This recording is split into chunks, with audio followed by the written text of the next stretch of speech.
तर मित्रांनो आपण इथं उन्हाळी टोमॅटोची लागवड केलेली आहे. तर बघू शकता इथं सरी काढून आपण मल्चिंगवरती लागवड केलेली आहे. तर याच्यामध्ये आपण सेमिनिस्ट कंपनीची अन्सल ही व्हरायटी लागवड केलेली आहे. उन्हाळी हंगामासाठी बेस्ट अशी मानली जाते ही. हे बघू शकता अशा प्रकारे कालच आम्ही लागवड केलेली आहे. तर बऱ्यापैकी झाडं समजा असं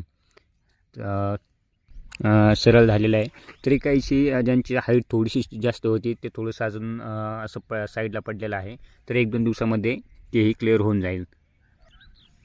तर बघू शकता आम्ही असं 1000 झाडांची लागवड केलेली आहे. लागवड केल्यानंतर 3ऱ्या-4थ्या दिवशी आपल्याला एक महत्त्वाची अशी ड्रिंचिंग घ्यायची आहे ह्युमिक ॲसिडची. तर त्यामुळे काय होईल, जेणेकरून समजा एक पांढऱ्या मुळ्यांची संख्या जास्तीत जास्त वाढायला त्याला मदत होईल. आणि होईल तेवढं लवकर जर पांढऱ्या मुळ्यांची वाढ झाली तर झाडांची वाढही खूप फास्ट प्रमाणामध्ये होत असते. तर पहिल्या ड्रिंचिंगमध्ये शक्यतो तुम्हाला फक्त ह्युमिक ॲसिड द्यायचे आहे. आणि दुसऱ्या ड्रिंचिंगमध्ये मग तुम्ही 19-19 किंवा समजा दुसऱ्या एखाद्या ह्युमिक ॲसिड असं 1-2ची ड्रिंचिंग करू शकता. आणि ही जी अन्सल व्हरायटी ही वैशाली जे लंबूळका आकाराचे टोमॅटो असं ती व्हरायटी आहे. आणि आपल्याला रोप निवडताना रोप 20-22 दिवसाचं रोप पाहिजे. तेच आपल्याला रोप वापरायचं आहे. खूप लहानही नाही पाहिजे आणि खूप मोठंही नाही पाहिजे. बघू शकता एकदम असं परफेक्ट आकारामध्ये असं आहे.